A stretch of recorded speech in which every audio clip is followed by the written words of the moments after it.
Un podcast ici. Étendu sur le dos, le visage et le torse baignés de sueur, les yeux exorbités, le garçon dévisage l'inconnu penché sur lui. Sa barbe blanche broussailleuse déborde du masque qui lui cache en partie le visage. S'agit-il d'un monstre, sorti d'un conte de fantastique, d'un diable, ou du mauvais génie responsable des douleurs lancinantes qui lui broient le crâne depuis des mois? N'aie pas peur. Je suis médecin, murmure le vieil homme à l'oreille du garçon. Je vais te soigner. Bientôt, tu n'auras plus mal. Comment t'appelles-tu? Une infirmière traduit de l'anglais au bengali à voix douce. Nayan. Très bien, Nayan. Je vais t'endormir. Quand tu te réveilleras, ta tête sera guérie.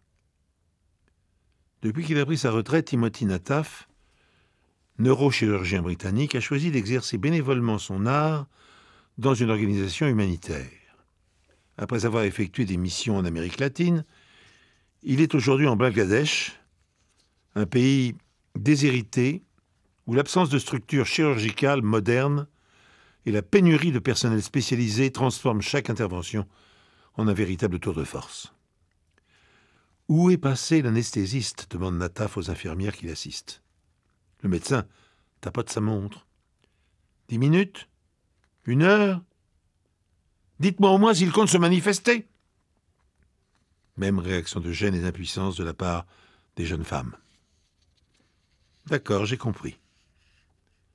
Nataf perfore une veine, introduit un cathéter et mélange des produits anesthésiants dans une poche de perfusion.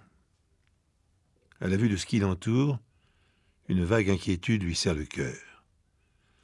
En guise de bloc opératoire, une chambre a été aménagée à la hâte dans une aile du dispensaire. Disposés de part et d'autre d'un lit de camp surélevé, 2 gros ventilateurs brassent l'air torride, et au plafond, des ampoules électriques dénudées ont remplacé le cialytique. Après s'être assuré que Nayan était profondément endormi, Nataf s'empare du trépan électrique et le pose délicatement sur la zone du crâne qu'il s'apprête à traiter. « Préparez-moi le stylet plat. »« La fausse tente et la feuille de myrte » demande le médecin aux infirmières. L'expression ahurie des jeunes femmes lui apprend aussitôt qu'elles n'ont jamais assisté à une trépanation et qu'elles ignorent les noms et l'usage des instruments. « Ça, c'est le stylet, » indique patiemment le chirurgien.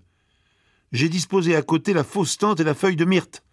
Vous me les donnerez dans cet ordre quand je vous les demanderai. » Quand l'intervention commence, une tension palpable s'est installée. « Nous arrivons maintenant à la phase la plus délicate de l'opération, » avertit Nataf. « Je vais scier le diploé, sans bien sûr enfoncer l'os sur la dure mère. Soyez très vigilante. » Et à cet instant, les gros ventilateurs s'éteignent dans un râle plaintif et la pièce se trouve brusquement plongée dans l'obscurité. « Panne d'électricité » constate une des femmes, la gorge serrée. « Le groupe électrogène va-t-il prendre le relais » demande Nataf. Silence. « Mais je vous ai posé une question, mesdemoiselles » s'énerve le médecin. « C'est que, docteur, nous n'avons pas de groupe électrogène. En période de mousson, les pannes peuvent durer plusieurs jours, » chuchote la moins timorée des 2 assistantes. Timothy Nataf réfléchit à toute vitesse. Il lui faut décider et agir au plus vite. L'intervention ne fait que commencer. La plaie est à vif, et dans cette chambre surchauffée et non stérile, son patient court un risque d'infection majeure. Mais comment poursuivre une trépanation sans éclairage et avec un trépan électrique devenu inutile? « Courez au village, que l'un d'entre vous se rende à l'auberge où j'ai pris une chambre et qu'elle rapporte la perceuse sans fil qui se trouve dans ma valise. Pendant ce temps, l'autre se procurera 4 lampes à pétrole. »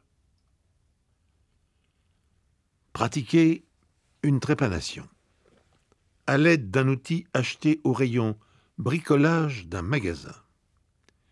Et de surcroît, à la lueur vacillante de lampes à pétrole, de mémoire de médecin, jamais ce défi n'avait encore été tenté. Un exploit incroyable, réalisé pourtant avec succès, ce 5 août 1984, par le docteur Nataf. Il n'en a tiré aucune vanité.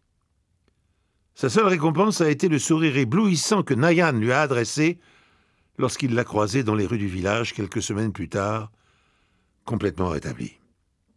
Et puis, à un confrère admiratif qui lui demandait comment il avait procédé, le chirurgien a répondu avec simplicité « Vous savez, des études paléontologiques ont prouvé qu'à l'aide de silex et de coquillages, nos grands aînés pratiquaient déjà des trépanations il y a 20 000 ans. Moi, au moins, pour opérer, je disposais d'une perceuse sans fil et de lampes à pétrole. »